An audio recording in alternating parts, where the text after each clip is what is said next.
반갑습니다. 저희가 이번 시간에는 청소년 상담의 이론과 실제에 대해서 이제 이론 수업을 하도록 하겠는데요.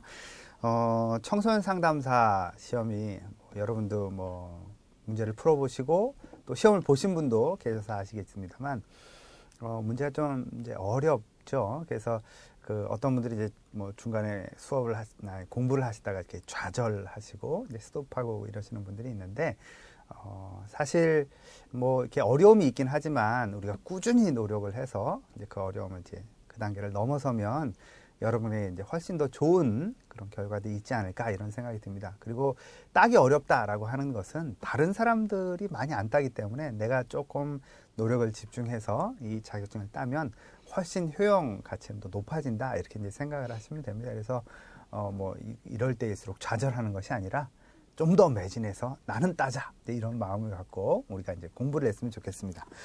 먼저 이제 여러분이 갖고 계신 교재 이제 3쪽 이렇게 보시면 청소년 내담자를 이제 어떤 식으로 우리가 이해를 해야 될까? 이제 청소년 상담이다 보니까 내담자를 이해할 때도 아주 국한해서 이해를 하니까 좀 좋은 면이 있죠. 그러니까 청소년들을 우리가 어떻게 이해를 해야 되냐라는 겁니다. 그래서 청소년이라고 하는 말에 이제 정의부터 이제 시작을 합니다. 이제 물론 이런 것들이 시험 문제에 이제 이렇게 많이 나오지는 않아요. 근데 기본적으로 우리가 요즘 시험 문제가 나오는 추세가 보면 이제 생각하지 못했던 데서 허를 찌르는 문제들이 있기 때문에 우리가 이제 기본적인 것들을 좀 알아야 된다라는 거죠. 그래서 이제 청소년의 어원적인 측면에서 우리가 청소년을 이해하자. 그러면 이제 청소년의 어원을 이제 두 가지로 우리가 이제 한번 생각을 해볼 수가 있습니다. adolescent라고 하는 이제 단어와 youth라고 하는 두 개의 단어를 가지고 우리가 이제 생각을 해볼 수가 있는데, 이제 어원 자체로 보면 거기 라틴어의 아돌레스케레라고 하는 라틴어라고 이제 알려져 있습니다. 이 라틴어에서 비롯됐다라고 우리가 이제 생각을 할 수 있는데, 이 라틴어에서 비롯돼서 이 이제 애돌레센트가 주로 강조하는 초점은 뭐냐면 니은에 있는 것처럼 독립해야 된다라는 거. 부모로부터 분리돼서 독립해야 되는 측면. 그다음에 자아가 이제 자기 스스로의 자아.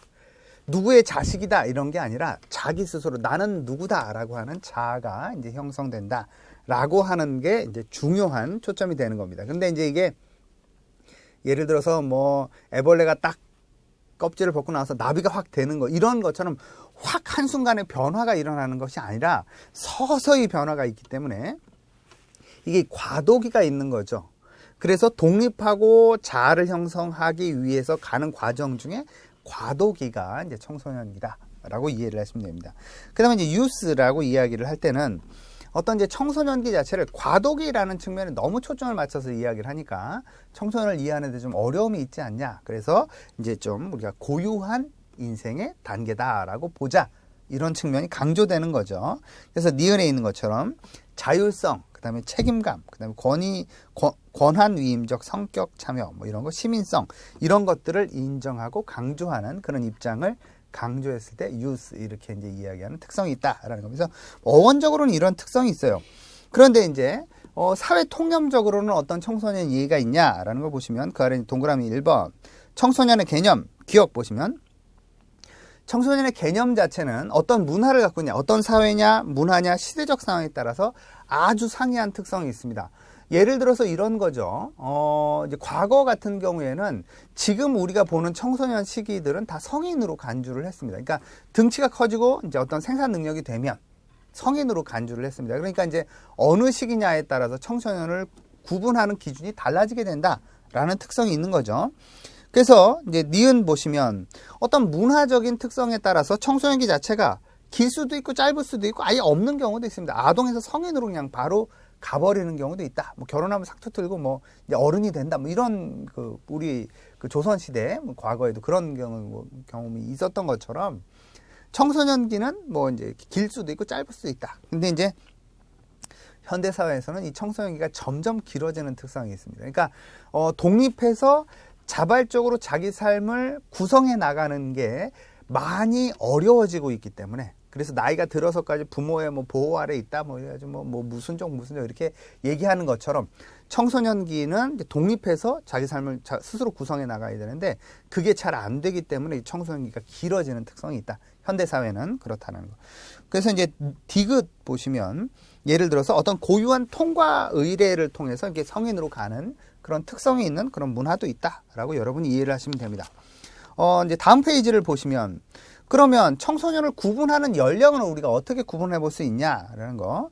그래서 이제 기억 보시면 유엔에서는 청소년의 개념을 15세부터 24세까지의 이제 집단을 청소년으로 봤다. 그러니까 아예 나이도 잘라버린 거예요. 그래야 제일 뭐 이렇게 전 세계적으로 유엔은 전 세계적인 그 조직이니까 전 세계적으로 그렇게 이제 이해를 할 수 있다라는 거고. 그 다음에 이제 뭐 국제 식량기구에서는 10세부터 24세 이렇게 이제 이야기를 했고, 그러면 이제 우리나라는 법이 어떻게 되어 있냐요. 근데 여러분이 이제 그 법에 대해서 조금만 신경을 쓰시면 아실 텐데 법이 되게 복잡하게 되어 있습니다. 그러니까 무슨 법이냐에 따라서 이게 이제 아동 청소년을 구분하는 기준, 그 다음에 이제 뭐 성인의 기준, 이게 이제 나이가 많이 달라집니다. 그래서 거기서 보시는 것처럼 큰 특징은 청소년 뭐 기본법, 청소년 촉진법, 뭐 청소년 뭐 무슨 법, 뭐 이런 거에는 대부분 9세에서 24세를 이제 청소년이 돼. 그러니까 9세도 청소년이야? 아동 청소년 해가지고 청소년으로 묶어버렸어요. 그래서 이제 그렇게 이제 특징이 있고, 그 다음에 이제 19세를 이제 기준으로 이렇게 삼는 경우도 있고요. 그 다음에 이제 18세를 기준으로 삼는 경우, 아동복지법 이런 것들은 이제 18세를 기준으로 삼았고, 그 다음에 이제 형법 이런 건 14세를 기준으로 삼고 있습니다. 그러니까 무슨 법을 적용하느냐에 따라서 이 대상을 청소년으로 보기도 하고 청소년이 아닌 경우로 보기도 한다. 이렇게 이해를 하시면 됩니다. 그래서 무슨 법이냐, 24세를 기준으로 하는 경우도 있습니다. 근데 청소년의 특징, 뭐 여기까지는 시험 문제 이렇게 우리가 법을 이렇게 뭐 전공하는 사람들이 아니니까 이게 이제 중점적으로 나오지는 않습니다. 근데 이제 여기부터가 이제 문제가 나오는 거죠. 청소년기의 특징은 어떤 특징들이 있냐라는 겁니다. 청소년기의 1번, 양괄호 1번 보시면 신체 생리적 특징, 호르몬이 변화되는 거. 청소년의 특징은 아동기 때 분비되지 않던 호르몬이 우리 몸 안에 분비가 돼서 이 호르몬 작용에 의해서 다양한 변화가 나타나진다라고 하는 게 가장 큰 특징이 되겠습니다. 그래서 이제 기억해 보시면 호르몬에 따라서 급격한 신체 변화가 나타나지는 거예요. 그러니까 남성 호르몬, 여성 호르몬이 분비가 되면서 신체적으로도 사이즈도 커지지만 남성적 특징, 여성적 특징이 이제 나타나지게 됩니다. 남자 같아져요. 그러니까 그 이전 시기에 그 이제 초등학교 시기에는 애 같아요. 그러니까 남자나 여자나 큰 차이가 없이 그냥 애 같은 특징이 있다가 청소년기가 돼서 성 호르몬이 분비가 되면 남자 같아지고 여자 같아지는 특성이 있다라는 거죠. 그래서 급격한 신체적인 변화가 발생을 하고요. 그 호르몬의 영향에 의해서 성적인 어떤 욕구가 이제 급격히 증대가 됩니다. 그래서 그 이제 보통 사춘기가 되면 어떤 이제 자유행위를 한다든지 아니면 성적인 억압을 한다든지 성적인 문제를 일으킨다든지 이런 것들이 많이 발생을 하는 것은 성적인 욕구가 증가되기 때문에 그렇다는 거죠. 그래서 호르몬의 종류와 호르몬의 양이 급격하게 변화가 일어나는 특징이 있습니다. 그 다음에 니은에 보시면 호르몬의 주요한 기능 세 가지가 뭐냐면, 이제 대체적으로 2차 성징과 연관된 그 뭐 기능들이에요. 그러니까 그 2차 성징과 연관됐다. 그러면 남성은 남성다워지고 여성은 여성다워지는 걸 2차 성징의 특징으로 이야기를 하는 겁니다. 그래서 그런 뭐 것들이 나타나진다. 나머지 내용은 보시고. 그 다음에 디귿 보시면 청소년기 호르몬, 주로 분비되는 호르몬은 어떤 호르몬이 분비가 되냐? 두 번째 점이 보시면 사춘기가 되면 남성은 안드로겐이라는 거, 여성은 에스트로겐, 이 두 가지 특징이 있는 호르몬. 그러니까 그 안드로겐, 에스트로겐의 한 호르몬을 이야기하는 거 아니고요. 호르몬의 이렇게 어떤 군, 이제 무슨 호르몬을 안드로겐으로 부른다, 무슨 호르몬을 뭐 에스트로겐으로 부른다, 이제 이런 전체 이렇게 집단적인 특성들이 있습니다. 그래서 그 안드로겐 안에 그 바로 아래 부분에 보시면 테스토스테론이라고 하는 거. 테스토스테론은 안드로겐의 일종입니다. 그래서 테스토스테론이라고 하는 것이 분비가 되면 남자가 남성적인, 그러니까 이제 뭐 성기도 커지고, 그 다음에 이제 그 근육도 좀 생기고, 이런 것들이 이제 특징인 거죠. 그래서, 테스토스테론이 그 안드로겐의 일종이다라고 여러분이 보시고, 그 다음에 이제 에스트로겐은 이제 여성이 여성화되는 거. 그래서 그 남성이 남성화되고 여성이 여성화될 때는 그 이제 어떤 이제 여기서 있는 것처럼 뭐 이렇게 정소에서 혹은 난소에서 그런 호르몬이 분비가 됩니다. 그래서 그 성 호르몬이다라고 여러분이 생각을 하시면 됩니다. 그다음에 이제 동그라미 2번에 보시면 이제 5쪽 동그라미 2번에 보시면 성장이 폭발적으로 일어난다라는 거죠. 그러니까 폭발적으로 키가 커지고 이래요. 그래서 그 여러분 우리도 이제 주변에서 보면 애들이 이제 초등학교 그때도 뭐 많이 큽니다만 중학교 고등학교 되면 그냥 쭉쭉 크는 게 느껴지죠. 1년에 뭐 한 10cm 이상씩 큰다 뭐 이런 얘기를 할 정도로 10cm 이상 크면 한 달에 1cm씩 큰다는 얘기인데 그렇죠? 그러니까 이제 그 정도로 쭉쭉 크는 게 느껴지는 거죠. 이런 것들이 이제 폭발적 성장이 이제 보통 청소년기, 사춘기 때 나타나는 특징이다. 그래서 거기 이제 동그라미 기억 그 두 번째 줄에 보시면 여아들의 경우에는 10세에서 12세 사이에 갑자기 이제 커지는 경우가 많고요. 남아들의 경우에는 12세에서 14세 사이에 키와 체중이 이제 급격히 늘어나는 특징들이 있습니다. 그 다음에 이제 동그라미 니은에 보시면 신체적 변화, 심리적 이제 어떤 의미 보시면 직접적인 영향 모델, 직접적인 영향은 뭐냐면 신체적인 변화가 직접적으로 영향을 미친다라고 하는 거죠. 그래서 심리적으로 이제 직접적인 뭐 몸이 커지니까 대하는 게 달라져요. 그래서 그 전에는 뭐 이렇게 초등학생 때는 야 뭐 이렇게 이제 얘기를 하다가 이게 얘네들이 이제 등치가 이렇게 그 성인만해지고 뭐 키도 막 이렇게 되니까 이제 이렇게 뭐 존댓말을 써야 되나 반말을 써야 되나 이런 혼란이 오는 시기가 이제 발생하는 익숙한 아이들의 경우가 아니라 이제 그 처음 보는 사람들 같은 경우에는 이렇게 선뜻 반말을 쓰기가 어려워지는 그런 이제 상황들이 되는 거죠. 그러니까 그런 신체적인 변화가 심리적 변화로 이제 유도가 되는 거죠. 그 다음에 중재된 영향 모델이라고 하는 건 뭐냐면, 이제 신체적인 변화가 어떤 태도라든지 아니면 뭐 가치관이라든지 이런 거에 따라서 이제 뭐 이렇게 어떤 영향을 받게 된다, 중재된다. 자, 이 얘기를 하는 거죠. 그래서 이제 이런 급격한 변화는 불편을 가져옵니다. 왜 그러냐면, 이제 그 아이들 입장에서도 불과 1, 2년 사이에요. 불과 1, 2년 사이인데 자기를 대하는 성인의 태도가 많이 달라지는 것들을 느낄 수 있다는 겁니다. 그래서 그런 것들이 아동들에게 이제 아동이 아닌 청소년들에게 이제 어떤 심리적 불편감을 익숙하지 않은 거죠. 한마디로 익숙하지 않은 불편감을 초래하게 된다라고 하는 겁니다. 동그라미 3번에 보시면 청소년의 생리적인 변화들을 특징들, 생리적인 변화는 여러분이 그냥 우리가 상식적으로 아는 거, 몸이 이렇게 바뀌는구나라고 하는 거. 그래서 뭐 이제 그 성기도 커지고요. 그 다음에 뭐 몸에 털도 이렇게 굵은 털이 초등학교 때는 잔털이 나던 게 이제 굵은 털이 나와서 목소리도 굵어진다든지 뭐 이런 것들, 그런 것 특징들이 있다라는 거. 그 다음에 청소년의 조숙과 만숙의 결과, 이거는 이제 그 남자아이냐, 여자아이냐에 따라서, 남자 그 학생이냐, 여자 학생이냐에 따라서 조숙과 만숙이 전혀 다른 결과를 초래하게 된다라는 겁니다. 그래서 거기 보시는 것처럼 조숙한 소년, 그러니까 빨리 그 2차 성징이 나타나지는 남자아이랑, 늦게 나타나지는 여자아이들, 둘이 공통점이 있다는 겁니다. 자신의 신체에 대해서 긍정적인 견해를 갖고 자신감이 생기고 사회적 적응이 상대적으로 쉬워지는 특징이 있다라는 거. 그 다음에 이제 만숙한 소년, 늦게 이렇게 2차 성징이 나타나지는 소년, 키가 좀 작겠죠, 또래에 비해서. 그 다음에 이제 조숙한 소녀, 빨리 이렇게 그 여성스러워지는 이제 여자아이들, 이런 경우에는 자신의 신체에 대해서 부정적인 견해가 생기고 열등감이 생기고 사회 적응에 문제가 생기는 특성들이 있더라라는 겁니다. 그래서 뭐 이런 그 서로 다른 남자냐 여자냐에 따라서 좀 다른 특징들을 보인다라는 거. 그 다음에 청소년기에 대한 개념이 고전적인 개념과 현대적인 개념이 좀 많이 바뀌었다라는 거예요. 그래서 그 뭐 바뀐 정도가 좀 있긴 한 것 같은데 크게 바뀐 것 같지는 않은데 이렇게 굳이 구분을 하자면 이렇게 구분할 수 있다는 겁니다. 그 고전적인 개념을 보시면 이제 청소년들은 버릇이 없고 충동적이고 감성이 예민하고 감정적이고 책임감이 부족하고 타협적이지 않고 성에 관한 관심이 높다라고 고전적으로 봤는데 현대적으로는 여러 개념들이 복합된 존재들이다. 그리고 다양한 특성들, 뭐 권리, 책임 이런 것들을 소유한다. 뭐 이렇게 이제 본다라는 게 이제 현대적인 개념이다라는 거. 청소년 기 자체는 고전적으로는 과도기로 보는 시각이 제일 많았죠. 그래서 이제 그 아래에 있는 것처럼 뭐 홀이라고 하는 질풍노도의 시기 제일 많이 들어봤다. 질풍노도의 시기. 뭐 애들은 싫어하더라고 이런 표현. 그다음에 심리적 이유기. 그다음에 이제 뭐 심리사회적 유예기.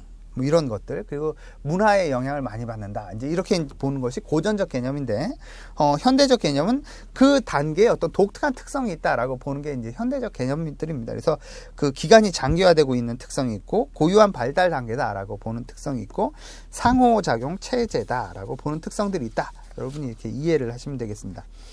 그 다음에 이제 다음 페이지를 넘기시면, 청소년기의 이제 인지적 특성이 뭐냐라는 겁니다. 이제 여기서부터가 이제 조금 중요한 내용이 되는 거죠. 인지적 단계, 이게 삐아제라고도 부르기도 하고 피아제라고 부르기도 하죠. 프랑스 사람이기 때문에 이제 어떻게 부르나 큰 문제는 없는데, 삐아제라고 하는 학자는 사람의 인지 발달 단계를 감각 운동기, 전조작기, 구체적 조작기, 형식적 조작기, 이렇게 이제 그 4단계로 구분을 했습니다. 그래서 이 단계별로 아주 이렇게 구분되는 특성들이 있다. 그래서 이제 그 삐아제는 뭐라고도 이야기를 했냐면, 그 이후의 단계에 있는 사람은 그 이전 단계, 나도 그 단계를 거쳤을 텐데 전혀 이해를 못할 정도로, 그러니까 이제 흔히 말하는 속담대로 이야기하면 개구리 올챙이적 시절 기억 못한다, 이렇게 이야기할 정도로 그 이전 단계를 잘 이해를 못하는 특성이 있다라고 이야기를 합니다. 그 정도로 이제 구분이 되어 있는데, 삐아제 이론대로 이야기를 하자면 청소년기는 형식적 조작기에 해당이 되는 거죠. 형식적 조작기다라고 이야기를 한다면 삐아제 인지발달 이론에서는 맨 마지막 단계, 더 이상 인지적인 발달이 없다라고 하는 특성이 있는 겁니다. 그래서 그 단계의 특징이 뭐냐라고 하는 거죠. 그래서 형식적 조작기에 해당이 돼요, 청소년기는. 그래서 거기 이제 그 표에 보시면, 동그라미 1번 표에 보시면 감각운동기는 0세에서 2세 사이를 보통 감각운동기 이렇게 이야기를 하는데, 이때는 어떤 조작이라는 개념이 없죠. 조작이라고 하는 것은 가역입니다. 그래서 어떤 일을 진행을 하고 역으로도 진행을 할 수 있는 게 이제 조작, 이렇게 이야기를 할 수 있는 거예요. 근데 감각운동기에는 그 어떤 인지라고 이야기할 수 있는 게 아니라 감각적인 반응을 하는 시기다 라고 하는데 이제 초점이 좀 많이 맞춰져 있습니다. 그래서 그 인지를 구성하기 위한 준비 단계라고 하는 게 특성이 있는 거죠. 그 다음에 이제 전조작기라고 하는 건 조작이 일어나기 이전이라는 거예요. 그래서 그 가는 되는데 역이 안 되는 거예요. 다른 말로 하면, 이제 예를 들어서 요 시기의 아이들, 그래서 2세에서 7세 사이, 그러니까 유치원 정도 되는 아이들한테, 야, 너 슈퍼에 가서 아이스크림 하나 사와 라고 이제 돈을 주면 슈퍼까지는 갔는데 집으로 못 돌아온다는 겁니다. 그러니까 물리적인 현상에 대해서, 실제 보이는 거에 대해서 가역이 안 되는 거예요. 그래서 전조작, 이렇게 이야기를 하는 겁니다. 그 다음에 이제 구체적 조작기는 이제 7세부터 뭐 12세까지, 7세부터 12세면 보통 초등학교 뭐 저학년이든지 초등학교 시기까지를 보통 구체적 조작기 이렇게 이야기를 합니다. 구체적 조작기는 물리적인 상황에서 가역은 돼요. 그러니까 슈퍼에 가서 아이스크림 사와, 그럼 슈퍼에 가서 아이스크림을 사가지고 와요. 요거까지는 가능하다는 겁니다. 그런데 이제 형식적 조작기, 이게 이제 청소년기의 특징이라고 이야기를 했는데, 청소년기의 특징은 추상적인 개념에 대해서, 형식적인, 그러니까 물리적으로 보여지지 않는 것에 대해서도 가역이 되는 것을 이야기를 하는 거죠. 그래서 논리적으로 A는 B고 B는 C고 C는 D야, 그러면 A는 D야, 이렇게 얘기를 하는 게 가능하다는 겁니다. 그래서 그 구체적 조작기 아이들은 그 말이 무슨 말인지를 이해를 못 하는데, 형식적 조작기에 있는 사람들은 그 말을 이해를 한다라는 겁니다. 그러니까 형식적 조작기에 보통 이제 그 우리가 수학 문제를 배울 때도 초등학교 시기에 나오는 문제는 그냥 문제를 푸는 문제들이 나오는데, 중학교 들어가면 XY 개념을 집어넣어서 문제 푸는 게 나온다는 거예요. 그게 이제 왜 그러냐면, 삐아제 이론에 따라서 중학생 정도 나이가 돼야 우리가 X의 숫자를 대입할 수 있다라는 형식적인 이렇게 그 어떤 가상의 개념을 만들어낼 수 있다라는 거죠. 그래서 형식적 조작기가 돼야 XY 개념을 이해할 수 있다 라고 이야기를 하는 겁니다. 요즘은 뭐 워낙 선행들을 많이 하니까 초등학교 때도 하는 것 같아요. 그런데 이제 삐아제 이론은 그렇다라는 겁니다. 그래서 이 삐아제 이론대로 따르면 형식적 조작기가 되어야 추상적인 개념을 이해할 수 있다. 이게 특징입니다. 그 다음에 이제 청소년기의 주요 특징, 청소년기의 주요 특징은 여러분이 잘 이해를 하실 필요가 있어요. 자아 정체감을 형성을 하는 겁니다. 이건 이제 에릭슨 이론에서도 나오는 거죠. 그래서 자아 정체감을 형성한다. 내가 누군지를 아는 거예요. 자아 정체감이라고 하는 것은 우리가 이제 상식적으로 생각을 해보면 나인 것과 나 아닌 것을 구분하는 걸 가장 기본으로 해요. 그래서 나인 것과 나 아닌 것을 구분해서 나인 게 뭔지를 최종적으로 추려낼 수 있는 것, 이걸 자아 정체감. 그래서 나는 어떤 존재와 내 옆에 있는 내가 가장 친한 친구 아니면 내가 가장 가까운 어머니 아버지와도 분리되는 나라는 존재는 어떤 존재다라고 하는 것을 만들어내는 게 자아정체감의 특징입니다. 그렇다 보니까 이 시기, 청소년 시기에는 자아정체감을 형성을 해요. 형성하기 위해서는 자꾸 구분을 해야 되는 거예요. 이게 내 생각이야? 엄마 생각이야? 이게 내 생각이야? 친구 생각이야? 이걸 자꾸 구분을 하는 거. 그래서 내가 원하는 거, 내가 생각하는 거, 내가 추구하는 거, 이걸 자꾸 찾아내려는 시도를 하게 돼 있다라는 거예요. 그러다 보니까 주변에 있는 사람을 자꾸 밀어내는 특성이 있다라고 이해를 하시면 됩니다. 그래서 자아정체감을 형성을 해요. 그런데 이것과 함께 정체감의 위기를 경험합니다. 왜 그러냐면 이게 쉽게 찾아지는 게 아니기 때문에 자꾸 흔들린다든지 아니면 공격을 받는다든지 이런 방식을 통해서 위기를 경험하게 된다라는 거죠. 그 다음에 이제 동그라미 니은, 이게 좀 중요한 개념이에요. 자기중심적이에요. 자기중심적이다라고 하는 것은 피아제 이론대로 이야기하면 전조잡기 아이들의 특성입니다. 전조잡기에는 지극히 자기중심적인 사고를 할 수밖에 없어요. 그래서 전조잡기 아이들은 자기가 먹고 싶은 걸 엄마한테 선물한다든지 생일 선물로 자기가 먹고 싶은 사탕을 선물해. 이런 것들이 전조잡기 아이들이 나타내지는 특성인데 청소년기에도 자기중심적이 되더라는 겁니다. 그래서 남들을 이해하는 그런 면들이 현저히 떨어져요. 다시 이런 시기가 오는 거죠. 그 다음에 자기중심적이다라고 하는 개념이 극단적으로 드러나지는 게 가상청중과 개인적 우화라고 하는 겁니다. 이 가상청중과 개인적 우화는 대단히 중요한 개념이에요. 그래서 그 아래 보시면 그 네모 박스 안에 지식인이라고 하는 거, 그 엘킨드라고 하는 학자는 자기중심성 이론에서 이거는 이제 2009년, 13년, 15년에 나왔던 문제죠. 그러니까 대단히 중요한 문제입니다. 엘킨드라고 하는 학자는 상상적 청중과 개인적 우화라고 하는 걸 이렇게 이야기를 했습니다. 상상적 청중이라는 거는 과장된 자의식으로 인해서 타인의 집중적인 관심이 나에게 주어진다. 그리고 이제 사람들이 나만 쳐다볼 것이다 이런 거예요. 그러니까 예를 들어서 이런 거죠. 내가 어디를 가는데 이렇게 입고 나가면 남들이 나를 비웃을 텐데 아무도 신경을 안 써요. 사실은 내가 어떻게 입고 나가는지 내가 무슨 신발을 신었는지 이런 거야 아무도 신경을 안 쓰는데 내가 이렇게 입고 나가면 남들이 비웃을 텐데 그래서 내가 그걸 신경 쓰느라고 막 옷을 12번도 더 갈아입고 막 이러는 거 이런 것들이 사실은 상상적 청중, 가상청중이라고 부릅니다. 그래서 이제 사람들이 나만 쳐다볼 것 같고 사람들이 나만 집중해서 볼 것 같고 이런 거. 그러니까 내가 버스에 딱 탔는데 어떤 사람들이 막 웃고 있어. 저기 날 보고 비웃나? 이런 거. 이제 가상청중입니다. 상상적 청중입니다. 그 사람들은 자기들끼리 재밌어서 얘기하는 거지 나한테는 관심도 없어요. 이게 대부분 99%가 그렇다는 겁니다. 그런데 이제 청소년기에는 그게 잘 안 돼요. 그래서 모든 사람들이 나만 쳐다보고 있을 것 같은 그런 어려운 마음이 생기더라라는 거죠. 그 다음에 개인적 우화라고 하는 건 뭐냐면 나만 이 경험을 한다 이렇게 생각을 하는 거예요. 자꾸. 그래서 뭐 이렇게 그 이성 친구를 사귀다가 남자친구든 여자친구를 사귀다가 헤어져. 그러면 이 고통은 나만 경험한 거지 아무도 이해를 못할 거야. 이런 마음을 갖는다는 겁니다. 왜? 나만 그런 것 같아요. 이게 개인적 우화입니다. 개인적 우화에서 얘기하는 허구적인 관념을 얘기하는 겁니다. 그래서 이제 시험 공부하는 게 어렵다. 그러면 나만 이렇게 고통을 당하고 아무도 내 마음을 이해하지 못할 거야. 이제 이런 마음을 갖습니다. 이게 이제 개인적 우화예요. 다 경험했는데 그 과정을 다 거치고 성장을 하는 건데 나만 그런 것 같아요. 이런 것들이 이제 청소년기의 특징이다라고 보시면 되고 다시 올라가서 이 시기에 이제 도덕적 발달 개념도 이제 많이 발달하게 되죠. 그래서 도덕적으로도 아동기와는 다른 그런 특징들이 나타나지고 리을 보시면 사회적 이해력이 발달을 하고요. 그 다음에 미음에서 사회인지적 발달 특징으로 해서 청소년기에는 어떤 특징이냐면 나는 괜찮을 거야 이런 마음을 또 갖는다는 겁니다. 그래서 뭐 이렇게 이거 해도 다른 사람은 다 걸려도 나는 안 걸릴 거야. 이거 해도 다 문제가 되는데 나는 문제가 안 될 거야 라고 하는 근거 없는 뭐 요즘 뭐 이렇게 근거 없는 자신감 이런 표현을 많이 쓰잖아요. 그런 근거 없는 생각들을 합니다. 그러니까 그냥 나는 잘 될 것 같고 나는 괜찮을 것 같고 뭐 이런 마음들 이런 것들이 이제 자신만의 독특성이 아주 몰두되는 그런 특성들을 보인다라는 겁니다.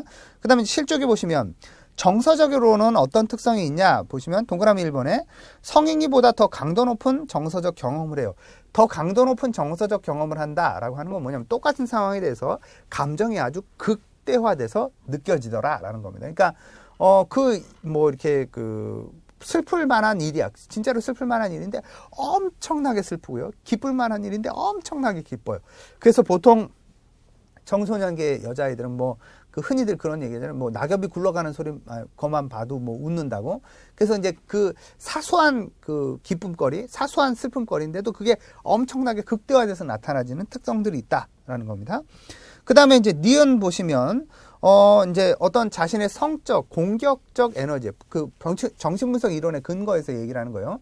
그 성적, 공격적 그 어떤 욕구를 적절하게 조절하는데 어려움이 발생을 하기 때문에 세 번째 줄 끝부분에 있는 것처럼 불안, 죄책감, 수치심을 많이 느낍니다. 그래서 이 이제 성적, 공격적 그 욕구들이 어떻게 조절이 잘 안 돼요. 그러니까 이것 때문에 불안해지기도 하고요.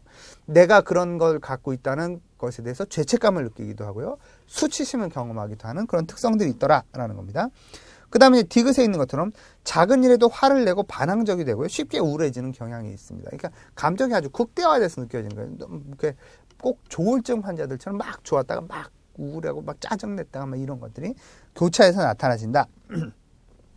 동그라미 2번에 보시면 방어 기제가 발달하게 된다라는 겁니다. 그러니까 이제 자기 자아가 이런 현실적인 상황들을 수용하기에 어려움이 있으니까 방어 기제를 통해서 이런 것들을 좀 이렇게 왜곡시켜서 수용하려는 경향성이 있는 거죠. 그래서 동그라미 니은에 있는 것처럼 부인이라고 하는 방어 기제를 주로 사용을 한다라는 겁니다.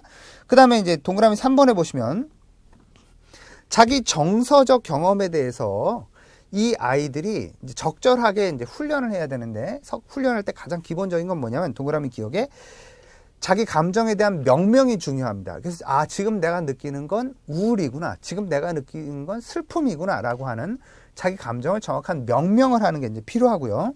그 다음에 동그라미 니은에서 얘기하는 것처럼 자기 감정을 명명했으면 이 감정을 다른 사람과 건강하게 나눌 수 있는 능력이 중요하다라는 겁니다. 그래서 그래야 감정 조절이 가능해진다라는 겁니다. 감정 조절의 원리에 있어서 대단히 중요한 두 가지입니다. 정확한 명명. 내가 지금 느끼는 건 무슨 감정? 그래서 지금 나는 이런 감정을 느껴라고 누군가와 대화를 나눌 수 있는 거. 이게 중요하다라는 겁니다. 그 다음에 이제 양괄호 4번 보시면 사회적 특성, 청소년기의 사회적 특성을 보면은 동그라미 1번 부모로부터 개별화되려고 해요. 제가 아까도 말씀드렸습니다만 자아 형성을 한다라는 건 나와 나 아닌 걸 자꾸 구분하는 거예요. 그래서 부모의 자식으로서가 아니라 나로서 독특성을 나타내고 싶으면 누구 집 아들이야 이런 말 들으면 되게 싫어해요. 청소년기 특징들이. 그래서 내가 누구야 라고 하는 걸 나타내고 싶어하는 특성들이 있다라는 거죠. 그래서 이제 동그라미 기억의 끝부분에 보시면 자신을 부모와는 다른 독특한 한 사람의 인격체로 인식하고 경험하고 싶어합니다. 그 다음에 이제 동그라미 니은에서 애착 대상이 바뀌어요. 부모에서 친구로 바뀌는 거죠. 그래서 애착 대상이 바뀜으로 인해서 부모와는 전혀 다른 가치관을 가질 수도 있다. 라는 거. 그 다음에 이제 동그라미 2번에 보시면 독립과 의존 사이의 갈등을 경험합니다. 그러니까 이제 사실 부모 밑에서 부모가 해주는 거 다 얻어먹고 부모가 해주는 대로 다 받고 살면 얼마나 좋습니까? 이건 이제 의존적인 모습인데 독립하려고 하면 이걸 다 버려야 되잖아요. 그래서 이 둘 사이에 갈등을 경험하는 시기가 청소년 시기다라는 겁니다. 그래서 내가 부모로부터 독립할 거냐 아니면 부모에게 계속 의존할 거냐 이 둘 사이에 오늘은 이랬다가 뭐 좀 지나면 요랬다가 이렇게 계속 왔다 갔다 하는 그런 특성들을 나타내지게 된다. 그 다음에 이제 다음 페이지를 넘기시면 8쪽에 보시면 동그라미 3번에 동성이나 이성 친구 등을 통한 또래 집단에 몰입하는. 그래서 친구 관계에 몰입합니다. 그래서 중요한 대상이 바뀌었다 그랬잖아요. 친구로. 그래서 또래 집단에 몰입합니다. 그래서 또래 집단에 몰입을 해서 동그라미 니은에 보시면 비슷한 발달 단계에서 비슷한 경험을 하고 있는 또래와의 관계를 통해서 정체감을 형성하려는 시도를 자꾸 하게 된다. 나는 어떤 사람이구나 라고 하는 것들을 자꾸 이제 정체감을 형성하려는 그런 시도를 하게 되고 내가 이렇게 하는 것에 대해서 친구들이 지지해 주는 걸 통해서 힘을 얻는 그런 시도를 자꾸 하고요. 동그라미 디귿에서 보면 또래 친구로부터 충분한 심리적 사회적 지지를 받지 못하게 되면 또래 관계에서 지지를 받는데 이게 잘 안 주어지면 자아상이 부정적으로 바뀌더라라는 겁니다. 그리고 사회적인 거부, 배척을 통해서 고립감을 갖게 되는 특성들을 갖는다라는 겁니다. 그 다음에 이제 그 아래 3번 보시면 청소년 내담자. 그럼 우리가 이제 상담을 하게 되면 내담자들이 전부 청소년일 텐데 이 청소년 내담자는 어떤 특징들이 있냐. 총 9가지 정도의 특징을 우리가 생각해 볼 수 있습니다. 첫 번째, 상담 동기가 부족하다. 저도 이제 청소년 상담을 하는데 청소년들이 오면 끌려와요. 자발적으로 지발로 상담받기 위해서 온다? 극히 드물어요. 10%도 안 되는 것 같아요. 끌려옵니다. 대부분. 집단 상담 끌려오죠. 그 다음에 개인 상담 끌려와요. 엄마한테 끌려와, 선생님한테 끌려와, 뭐 이런 애들. 그러다 보니까 상담 동기가 부족하다. 상담에서는 가장 기본적으로 스스로의 동기가 변화를 불러일으키는 중요한 요인이 되는데 스스로의 동기가 대단히 부족하기 때문에 청소년 상담이 어렵습니다. 실제로. 2번 보시면 상담자에 대한 오해가 있습니다. 상담자도 선생님의 일부분 혹은 엄마의 뭐 이렇게 그 앞잡이 내지는 스파이 이 정도로 생각을 하는 경향이 있습니다. 그래서 상담자한테 얘기하면 다 선생님 혹은 엄마한테 전달이 될 거야. 엄마 아빠한테 전달이 될 거야. 이렇게 생각하는 그런 경향이 좀 많다. 3번 지구력이 부족해요. 한두 번 오다가 자발적으로 와야 되는 상황이 되면 엄마가 안 끌고 와 이제 더 이상 네가 혼자 가라 이러면 안 오려고 하는 특성들을 보이더라. 4번 인지적 능력이 보인다. 인지적 능력이 부족하다라는 거. 아까 얘기했던 것처럼 그 상상 청중이라든지 개인적 우화라든지 이런 것들이 이제 나타나집니다. 그래서 그 이제 상담 선생님이 조금만 이상한 태도를 지면 나 때문에 저런 표정을 짓나 뭐 이렇게 생각을 하는 특성이 있어요. 그래서 그 이제 좀 어렵습니다. 그리고 상당히 이상주의적인 그런 경향성도 보인다. 그 다음에 5번 동시다발적인 관심. 그래서 관심이 하나에 집중해서 오래 지속되는 게 아니라 막 순간적으로 딴 데로 튀어요. 이렇게 막. 근데 선생님 저게 뭐예요? 뭐인지 이런 식으로 막 진지한 얘기를 하는데 근데 선생님 저게 뭐예요? 이런 식으로 질문을 해서 이야기를 확 흐트러버리는 그런 특성들을 보인다. 6번 감각적인 흥미와 재미를 추구한다. 이 나이 때 특징이 그렇죠. 뭐 아주 감각적인 것에 좀 관심이 많고요. 7번 주위 환경에 영향을 많이 받아요. 그래서 이게 이제 환경적으로도 딱 이렇게 상담할 수 있도록 환경이 잘 세팅이 되어 있어야 상담이 좋다. 언어 표현 능력이 부족해요. 이 시기에는 그렇죠. 그래서 자기가 사용하는 언어의 정확한 뜻을 잘 모르고 사용하는 경우도 많더라. 왕성한 변화를 이루는 이제 발달 시기다. 그럼 이 시기에는 급격한 발달이 일어나니까. 그래서 이제 여러분들이 청소년 상담을 할 때는 내담자가 이런 특성들을 갖는구나라고 하는 것들을 잘 이해하셔서 상담에 이제 우리가 잘 활용을 하시면 청소년 내담자들 이해하는데 별 어려움이 없을 것 같습니다. 오늘은 여기까지 하겠습니다.